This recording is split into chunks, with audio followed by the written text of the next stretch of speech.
Good morning, good afternoon, or good evening, wherever you are in the world today. It's Wednesday, 20th of May. I'm Johnny Campbell, CEO and co-founder of SocialTalent, and welcome to this week's The Shortlist. Don't forget, if you're watching this live, we would love to hear your comments. Please join in the chat on LinkedIn or YouTube. We're going to take your comments, your questions throughout the show, and hopefully have our guests interact and respond to those. I'm sure you've tons of things to ask our guests, who I'll introduce in just a second. Before I do that, just in case you need to drop off or you want to try and recap on this, all of our shortlist episodes are available on the SocialTalent site, socialtalent.com/the shortlist, where you can see a list of the speakers and previous episodes as well. And also you can put in your suggestions for future guests as well. So I'm going to basically get stuck in and introduce our guest today, our first guest, our only guest, because we don't need a second guest when we have John Wilson in the house. John is the CEO and founder of WilsonHCG. I'm going to let John explain who WilsonHCG is if you don't know them already. But if you don't and you're working in recruiting, you will soon. I'm pretty sure of that. And John's been a good friend over the last years, a good partner, and one of the smartest guys I know. And it's a rare opportunity to get John on a broadcast like this. So I really hope we're going to have some great questions. John, tell us about yourself. Tell the audience about WilsonHCG and your roots as a business. Sure, Johnny. Thank you for having me. I'm excited to participate. We are a global talent outsourcing firm. Really cut our teeth in RPO in the beginning days, going through the recession of 2001-ish too, and kind of grew up and saw 2008 and what that did to the economy and how companies came out of that. And so as we have grown globally and start seeing these micro recessions all over the globe, or different factors that are influencing how companies interact and make decisions. And so that's what really excites me, is not the recession part, but really assisting companies on their strategy and how they're making decisions in different and ever-changing markets as it relates to talent. I think what most people may not appreciate, although your headquarters in Tampa, Florida, you have a truly global footprint. I think probably more employees outside North America and more business outside North America these days than even in North America. And I was pleasantly surprised this morning. I was doing a webinar here in Ireland for the National Recruitment Federation, and I saw one of your employees from Galway pop up, because I know you guys have always had a very strong virtual workforce, which probably has really helped you through this last storm. Yeah, I think especially in a people business that really every company's in at some level, culture is so important, and having that virtual nature before this pandemic has really helped us be able to navigate it without interruption. There's been certain markets that have been tougher for us than others to move everyone virtual. But for the most part, people want to work, want to do well, and are going to adapt to the situations around them. And so we've found that across the globe. So John, I'm going to get into our news segment, which is our first segment of the day. We've picked 3 articles that we'd love to hear your opinion on. I hope you've done your homework and had a chance to read through them. I'm going to ask Niall in the back room to bring up our first article for the news.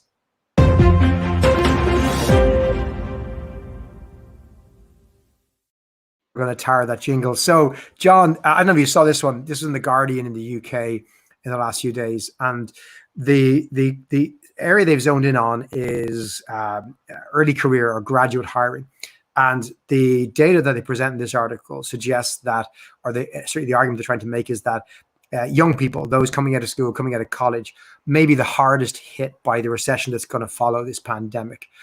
What are your thoughts on this article? What are you hearing? What are you seeing with customers in the market around, graduate, intern, early career type hiring, and it's possible, the possible outcome of those activities over the next year?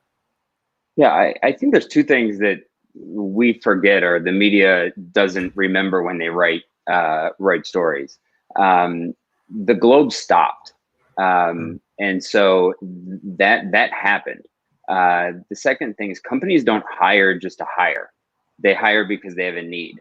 And so when I see articles that are saying, well, graduate hire and early careers is going to slow to a crawl. Yeah, I don't see that to be how it really will play out. I think right now it is at a crawl or a dead stop, but so is most hiring right now, regardless of role and seniority. So yeah, I believe that companies will see a shift in how they hire. And right now, we're at a spot where companies are built for a 3 to 4% increase in headcount overall, just as how they hire. And this is obviously macro data.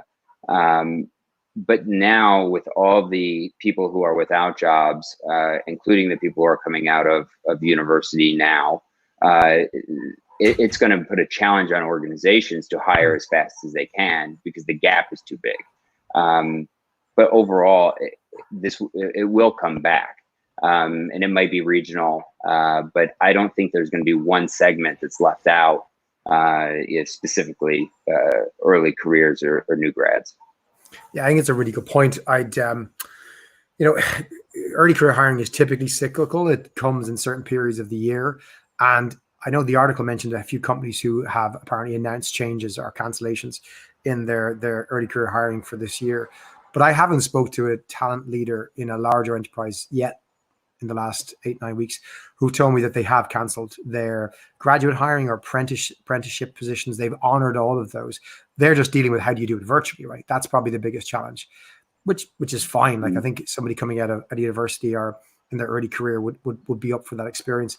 One thing that has struck me is I hadn't thought about this until yesterday when somebody brought it up on a call. It was a talent leader who was sharing that, she took maternity leave during the last recession as it just started. And she came back to work at the end of maternity leave, expecting, as it happened before when she came back from periods out of work, that, everyone would change. The team would be different. There'd be loads of new people would be gone.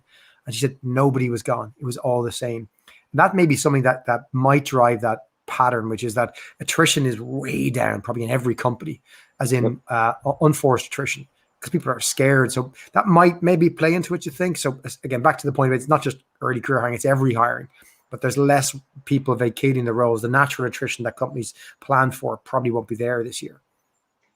Agreed. And I think if you look at the process of hiring, from executive all the way to early careers, especially in a university setting, the one that has probably been the most impacted is early careers and university hiring. Career fairs did not happen. They can't right now. There can't be university visits. All the face-to-face or mass viewing of people and evaluating through that process that's been done for years can't happen right now. So it's just an adjustment. And I think the companies that get ahead of it and find ways to do that are going to get a higher quality candidate than the ones that are waiting. Again, I mean, back to your point is that there is a gap and they're going to have to hire. It's just a matter of how and when. I'm going to move on to our next story, John. And now I'm going to bring up our next article there. So this is down to, how the crisis affects other segments of the workforce. And this is a Harvard Business Review article on why the crisis is putting companies at risk of losing female talent. I'm not going to comment on this one because I thought this was a rather controversial argument. There's the article. There's several layers to this article. It's worth reading for anyone who hasn't seen it. Did you get a chance to read this, and what was your thoughts on this article? Yeah, I did. And I think this is maybe more geared towards what priorities are of people, not gender specific, is that if you have children that are at home and they need to have care, or young children, they will be a priority over a job at times. There isn't school, there isn't camps for people to go to. And I think if anything, this may be this awakening for males to see how much work goes into raising children and having a household, as well as working. So yeah, we're a company of 70% plus women. And we've built our company in a lot of ways on the strength and intellect of women. And so I think companies that aren't understanding that there are different priorities outside of just work for their employees and their spouses and their families are making a big mistake. And I think our biggest risk to a long recession is if we really did start losing females in the workplace, because that would be disastrous. Yeah, I think it's, the article starts with a piece of scientific research that suggests that there might be more opportunities for women in the workplace, and then they go on to take the opposite point of view without presenting actually any scientific evidence, just opinion. Which and I read it, and what struck me was they were describing lockdown, not post-lockdown. I think this is unique. To your point, the world stopped. This isn't normal working from home. You don't have children in the month of May at home all day long, Monday to Friday. This is a really unusual time. When we get back to normality, not normality, but when we get back to systems working again, like schooling, etc., they're going to be gone out of the home. You're going to have other resources. In Ireland, as of Monday, you can go further. You can meet other people. That takes other people out of the home. It could be, you could be minding parents in your home or whatever. But all of those things will loosen up, or as other options will appear. I think the article didn't consider that what we've had for the last 10 weeks isn't what we're going to have for the next year. It's going to be different for the next year, but it ain't going to look identical to the way it does today. I think it's naive to think that you're going to have kids running in on Zoom calls for the next 10 years. Like, no, they'll be at school. That's what's going to happen. Yeah. Maybe the summer months, but they'll be at school. That's how the normal world will work. When and a lot of markets are coming out of that. You'd mentioned to me already, John, that obviously you guys have teams everywhere, but there are markets that you serve and you have staff in that have already come out of that serious lockdown or back to work. So maybe what's happening in those markets? What is the reality of perhaps, what's going to be my reality in 2 months potentially? When you look at kind of maybe the market I'm in being 2 months behind some of the Asian markets that were hit earlier. Yeah, it's a great point, and we've seen Hong Kong and then our two locations in China go back to almost a place of normalcy. Being on conference calls and Zooms with people in the region who have gone back, I think there is definitely a morale boost, and I think anyone who's leading what the potential mental health impacts are of this for their staff, and the biggest feeling that I got from being on call, especially over the last week and a half, 2 weeks since things have been open in Hong Kong specifically, there's definitely a uplifting feel of we got through this, we did this, and we're stronger for it. So I think everybody's really excited to get back. It's just a matter of when and how, and the responsibility that we all have to each other to make sure that it's safe. Let me take our final article in the news this week, Niall, if you wouldn't mind sharing it here. I think it's a good direction to go. So this article that was in Forbes talks about how the private sector is stepping up amid the pandemic, and talks about that, what are big organizations doing? What is government doing here? And this, I read this, and whilst it summarized some of the things that we've had on the show before, we're talking about how organizations are doing good things, or some organizations are doing really good things. It kind of speaks to the need for government to be flexible and to adjust as well. Did this article bring to mind to you any stories that you've heard, or any examples you can share with us of either governments or organizations that are stepping up, in your opinion, in the pandemic? Yeah, I think that something that's came out of this that is going to be a long-term positive is that everyone wanted to help. And that may be from an individual standpoint that starts going up and building inside of a company. And, I know for us, it was how do we, at the time, healthcare hospital systems were overwhelmed. How do we offer them free support? How do we make sure that they are they're getting the nurses and the people in there. But we've seen in the UK where so many people have volunteered for the NHS to support in all these different ways. And I think with this is become where it has risen from individuals inside companies, making the culture be one of giving right now. I think everybody's going through this. This is unlike any other recession or any other period that we've experienced in our lifetimes, where every single person on this planet has experienced something as it relates to coronavirus. So we've seen that, and then is our relationships with our clients, where we're involved with the C-suite and having conversations that relates to talent all the time. It varies so much from what one organization is doing versus another, and then how that relates to sectors. So it really runs the gamut, but I think there is a overall feeling of how do I help, whether that internally in the organization or externally. The attitude of an organization and the decision makers and leaders in those organizations is really important. And in our industry, John, I like to kind of focus in on the recruiting industry, and particularly the outsourced recruiting industry, RPO, MSP, the different kind of flavors that exist there. Organizations have reacted very differently. Without naming names, we know lots of companies who've taken different approaches to this crisis, right? Which I guess is predicated on their belief as to what's going to happen next.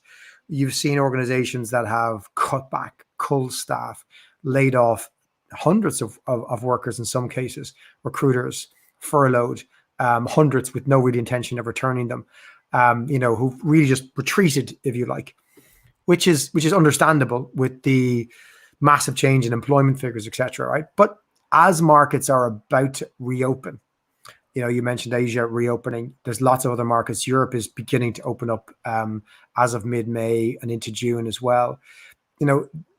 There's got to be opportunity. And when you go from 28% unemployment that Ireland's in today, right? We were at 4%, I think, before this. We went to 28.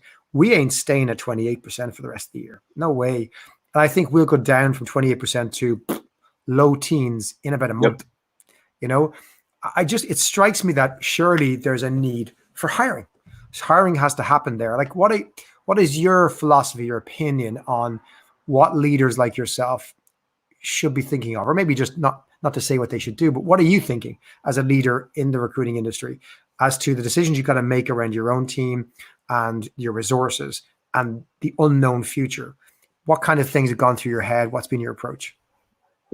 Everything has gone through my head. To be really honest, this was the hardest part about, I think, leading in crisis is not to react too quickly. Is to make sure that you're making the right decisions, because those decisions affect many people, and those decisions have long-lasting outcomes. So, number one, I think companies are going to be judged quite a bit when this is all said and done on how they acted, how they treated people, and to what level they cut or invested.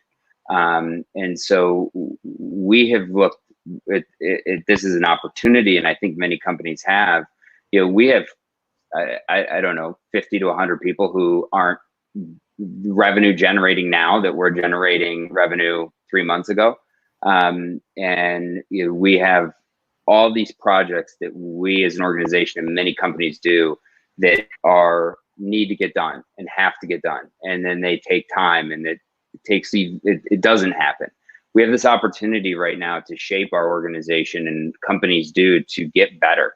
And so the investment we're making right now is taking the people who aren't generating revenue right now, have them build what our company is going to look like in the next wave. So I think when we all look back at this, we will see this as an opportunity and a time that companies invested in their organizations, got better, and many are going to be much stronger when this turns. I have a great question here from a friend of mine, Milan Novak, who's the CEO of Good Call. So now we know the guys in Good Call in Czechia. But Milan is in Prague, and he's asking you, John, what do you think is the next big thing for the RPO industry, and how should RPO evolve?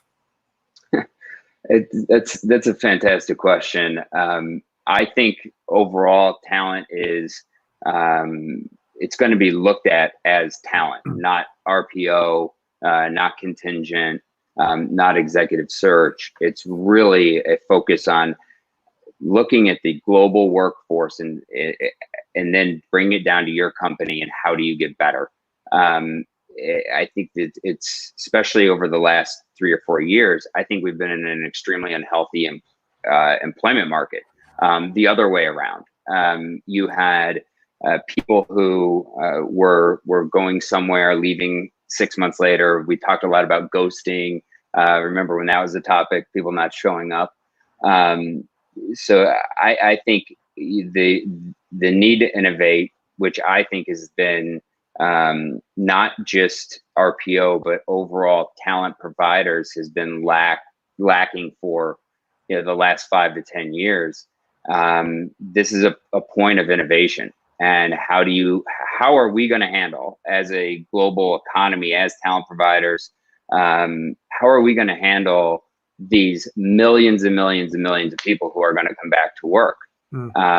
If we're going to hit a point of hyper competitiveness once people start going back.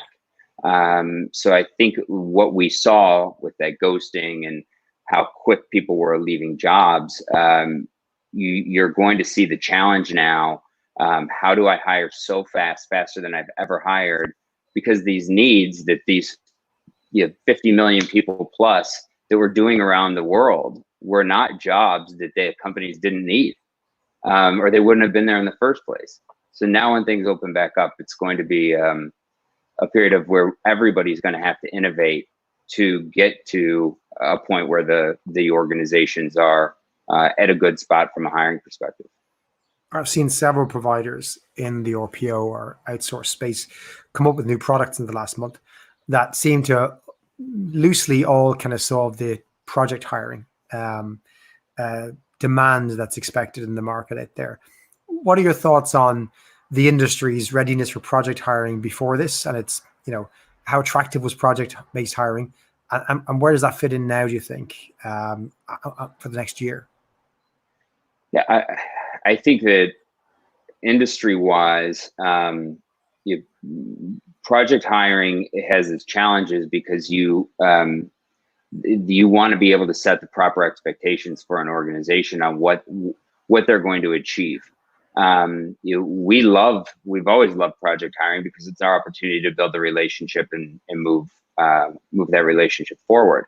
However, in this environment, I think we might see companies come in at a very, very low price point, trying to win business, but not understanding that they actually have to perform. This is going to be a critical time to shape organizations for the next 5 to 10 years, how they handle hiring over the next 3 to 9 months. I've got another question here from Apoorv Kalia, who's asking, do you feel the attrition rate will soar up post-rebound? Will people start leaving their jobs, I guess, considering right now candidates will grab whatever they can crack?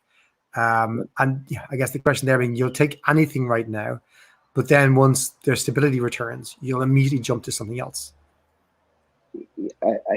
I would like to think that it won't, purely because the people who have remained employed during this time, understand that there's a level of two-way street loyalty, where those people stayed when they probably could have left, because everybody had options up until this, and that companies retained those people because they believed in them and what it's going to look like going forward. So to directly answer the question, I think not so much in the next 3 to 6 months post opening, but I would imagine we'll start seeing a spike 9 months to a year after. Tell me your thoughts, John, on outsourcing as a concept. Do you think outsourcing recruiting, outsourcing talent as a concept is going to be a bigger or smaller thing post-COVID? Well, if every other recession is a indicator, it will definitely grow. And I think it's a decision that companies make when they outsource. And I don't mean this directly for talent or anything. Anything you were to outsource, the question needs to be: am I outsourcing to get better, or am I outsourcing to save money? And those are two completely different mindsets that companies go into when they outsource. So I think in the short term, you may see companies that are looking for, how do I outsource to save costs? And then those who do that are going to be the ones that come in a year and say, okay, we made a mistake, we need to outsource to get better. Yeah, I think that's an excellent point. I've talked to several people about, the environment of fear that a pandemic creates, and that, I'm as somebody, I've had to lay people off in the past. I know what it's like. It's a horrible thing to do, and you've done the same in the past. Nobody wants to have to put themselves in that position again. Certainly not in 6 months or a year. And there might be a second wave. There might be another pandemic, and I get the sense that given the choice, you'll look for a flexible solution. That's a provider that can not only give you quality, but flexibility. And that project hiring, for example, which is going to be big in the next few months, perhaps, may be a thing that comes and goes more frequently than others. Like when you look at the products that an outsource provider has to offer, there's lots that I think will develop. Are there products or offerings in the RPO or even the wider staffing business that you think are just going to be done after this? There's parts of the outsourced recruiting industry, the wider recruiting industry, including staffing, that you think will just not survive this latest shock? Yeah, I think there's going to be diminished interest in certain functions. I think when you right now, if we look at the last few months that we've all been involved in, you've seen the importance of culture. You've seen the importance of cultural alignment between partners. And looking at this as a go forward, where they, again, now companies are judged, whether that be your provider that held you to some rigorous contract in the midst of this, or being flexible and being able to scale, or the organization that just as soon as this happened, they saw their stock price drop and they said, I'm going to cut $20 million of cost out next week. This is a long game. I mean, that's what this is making sure that you're doing right by your people and by your clients. And so when that changes, that's when you see organizations pull away. So I don't know if it's really specific towards service level, because there wouldn't be there if it wasn't needed. But I think it's going to be, you're going to see some providers go away, not just RPO, but overall talent market. I have a good business question for you, and it comes from our good friend Jason Kennedy. If anyone's going to ask a good business question, it's going to be Jason. Jason wants to know, how do outsource providers avoid the race to the bottom on margin when the demand to supply dynamic for talent shifts post-COVID? I think it's a really fair question. It is. I think there's a balance there that organizations, outsource providers need to understand that there may be new deals, may be more cost sensitive than they were 6 months ago. However, it's not a technology company, whether it be HR, talent outsourcing, or call center outsourcing, or any other form. It's not a high margin business. It's not a technology company. So when you start eating into that margin, your service quality decreases. And I think, as we have for as long as we've been around, is not sacrificing quality under any circumstance. If we don't feel like we can do the deal, we're just not going to do it. Because there are companies out there that are going to see the ones that take that low margin, the value is low, and they're the companies that will lose. Yeah, it's hard. We've had to probably make the same decisions ourselves, where you're looking at, you know, certainly you got to be maybe more reasonable, more flexible around certain conditions, but fundamentally you have to deliver a service. And we've been asked by some suppliers to, consider ridiculous prices, and we're just looking at that going, we can't deliver a Yep. service to the quality level that we want. And how do you maintain that customer? How do you grow that customer? How do you please that customer if you can't afford to do all the things you need to do to deliver high quality service? And I think it takes bravery probably to walk away from a deal that's horrible margin, but it's a deal to be had and maybe keeps your team busy, puts some people back to work. It's tough to walk away from that. Yeah, it is at times, but it also is a brand killer. When you can't deliver at a high level, the talent acquisition world is small. And if you're doing something and it's not at the level in which that you promised, when you said, looking at the person, I will do this for you at this amount, your reputation is over. And it takes a few people to start saying that, and then people don't want to do business with you. So I would rather say no at the front end than ever be in a situation where I looked and said, wow, we told the client one thing and now we're doing something else. Yeah, I think there's other elements that you could be flexible on. And I've heard from other RPO providers that the last 2 months, the flexibility they've given have been more around things like contract duration, where you might do a 3-year deal. Normally they're saying, let's go month to month. So the margin's still there, but we're kind of going, we get that you can't commit for 3 years or 2 years or 4 years, but we're okay with that. Considering everything else is going along, we can protect our margin. We'll be flexible about the commitment. We'll do a good service, and we'll kind of back ourselves, so to speak, to keep that contract up. I think maybe that's where people are going to be thinking about, different ways to add value and be considerate and be competitive without actually eroding your margin, which you need to protect to try and deliver a good service. Yeah, because the first thing that happens when you bring margin down and company wants the lowest cost resource, the people who are going to be working on their account, in order for that company even to be break even, are going to be lower cost, probably lower skilled, lower talented individuals. And that is not what an organization wants, especially when it relates to talent, which I still believe is every company's most important asset. I have another great question here from another good friend, Shane Gray. Shane wants to know, John, do you feel this will shift more employment to contingent, as in this being the crisis, the pandemic, the recession?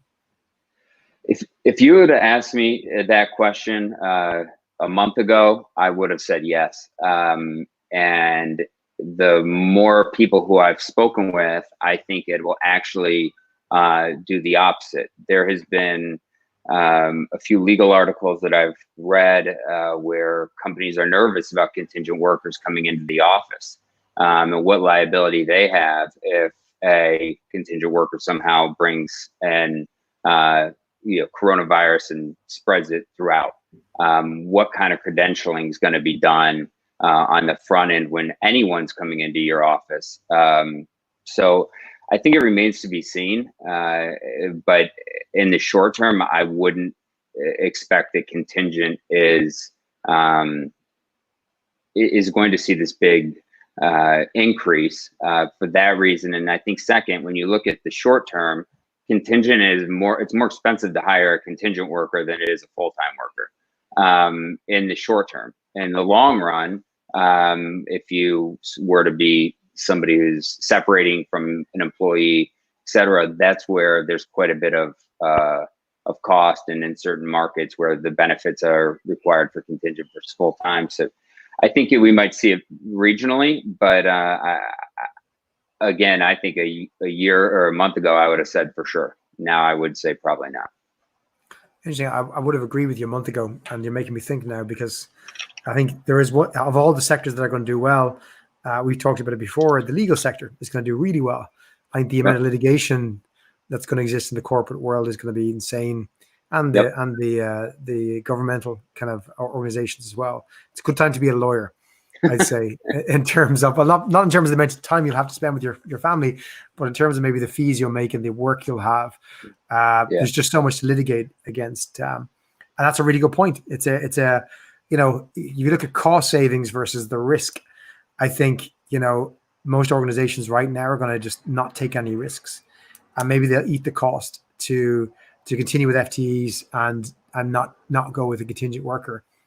It's a very interesting argument. I'm actually just going to take a couple of comments here for John, if you don't mind. Sure. Jim Stroud, hey Jimmy, great to hear you on the show, Jim. Jim's saying, imagine the increase in competition amongst job seekers when people in another country working from home want the same job in your country. And this, I guess, relates to a conversation I've had many times in the last few weeks with people around, the job that was based in Boston, Massachusetts. Now that person can come from anywhere you have a legal jurisdiction if you're going to employ them directly. Do you think this will have an impact on salaries? Like when you don't have to pay a San Francisco salary for a job working with a team that used to be based in San Francisco, are you really going to pay the same San Francisco salary to somebody based in Argentina? Yeah, I think this is the great equalizer with tech talent specifically, where somebody who's making $65,000, $70,000 living in the Midwestern United States versus doing the same job as someone making $200,000 in San Francisco. If the talent pool is there, whether you'll see that shift. Because it's been proven that people don't need to be in the office all the time. No. And I think that has been a misconception that we've heard for forever. And it relates to certain functions. People, traders, programmers need to be in an office. I mean, whether it's Microsoft or Facebook, I mean, Mark Zuckerberg built it in a garage. He was a great programmer. He wasn't sitting in an office to get his job done. So I think there's just a lot of misconceptions. And to Jim's point, I think without a doubt we'll see a jobs, whether that's a migration into different parts of the country here. And then I think as you look at Europe, I think things start moving a little further east from a cost perspective. It's funny. I don't think there's still fundamental challenges we have in the recruiting industry of approaching this. I'd never thought about it, but somebody yesterday on a call who uses Workday as their enterprise recruiting system pointed out that in Workday, you need to specify a location. You can't leave it open. It's kind of like, I doubt Workday are the only ones who have this issue. So if it is truly virtual or flexible, like virtual needs to be a location or open. And there's those small things can be really important in transitioning us to this new world. Have you seen yet, though, in markets that have reopened or even with customers that you have that are continuing to hire, have you seen examples of this where they've flipped from, being a location specific around most of their roles to opening up new roles to be more virtual or more open on location? Yeah, I think it's too early to tell for companies to plan to move headcount to a virtual nature, because everybody is right now. And this is this test that I think companies will see, and that's going to guide their decision-making process going forward. But I personally have not had a client say, okay, all these jobs are in the office now. We don't care where they are. Let's just get them done. There were companies prior to this that had that mentality and embraced virtual working. And so they have seemed to have an easier time navigating through this pandemic than the companies that were so used to brick and mortar coming to the office every day. And considering you have had clients like that, I have a question here from Miriam Kafk, who's asking, what are the implications for the employer of hiring staff from a different country? She's asking, aren't there payroll or tax implications? I think people think I can just hire somebody anywhere, but that's not technically true, is it, John? It's not that easy to just, decide you're going to hire somebody from any country in the world. I think if our general counsel from Wilson was on this call, she would be shaking her head right now, because this is probably the biggest frustration that we have at times, is that you will have an opportunity that's in a country that we don't have operations. And it's like, okay, well, we need to set that up and we need to do it. And it takes a while. It's not something you can just do overnight. And then if you really are doing it from I think from a cost perspective, when you start putting talent in places where you don't have licensing and operations, and you are working through a third-party provider or payroll provider, employer of record company, your costs start to creep up. But if it's solely for the talent in those places, EOR providers are out there and do really good work. We as an organization focus on how do we build in that market, and if we're going to go in there, we need to have a brand, we need to participate, and this needs to be part of our long-term vision rather than a reactionary move because of a specific need. So I'm gonna move to a close in a second, John. But before I do, I just want to get your thoughts on the U.S. economy in particular, where you're based. So for those perhaps not in the U.S. market right now, what does opening up likely look like over the next couple of months? What are some of the key dates that you're seeing? I know it's state by state, so it's not necessarily the same across every state. But generally, what are you seeing? What will the pace be? What roles, what industries will return? Yep. We're hearing multiple different dates from our clients, and the way we're looking at when we actually will bring people back into the offices. There's a lot of June 1st, a lot of July 1st, and a lot of September 1st. It differs from region, and I think you'll start seeing companies open up in different parts of the United States versus just saying, okay, everybody go back to work now. Economically, I think there's a lot of pent up demand. I think across the globe, there's a lot of pent up demand. And so it'll be interesting when things really actually open back up, what the consumer will do, as well as how businesses will make long-term investments and how they will be able to execute on the investments they made during this pandemic. John, I'm gonna first of all, I want to thank you for sharing your honesty, transparency, a point of view. It's, as I said, rare to get it in a public forum, and we've had lots of engagement, tons of questions. I want to thank all the audience for the fantastic questions. Sorry we didn't get to all of them, genuinely. But I wonder if you could close, John, by contributing to our shortlist. And we ask every guest to contribute their one piece of advice they give to somebody working in talent acquisition and recruiting. Whether it's current advice that you'd give, or you've been given in the past in your career. What sticks out to you as the kind of big thing that you'd like to leave our audience with in terms of advice? Two things. I think being somebody who is new to the industry, or really any industry. We started this off talking about new grads and entry-level workers, and best piece of advice I've ever received, and I would share, is that you find a leader, not a job. Find somebody you can learn from. Find somebody who's going to believe in you. And as it relates to talent, treat people right. That's it. I mean, we're in a people business, and that needs to be at the forefront of people's minds when they are dealing with people, because the reputation lasts forever. Yeah, I think if this is your first recession, it won't be your last for those of us.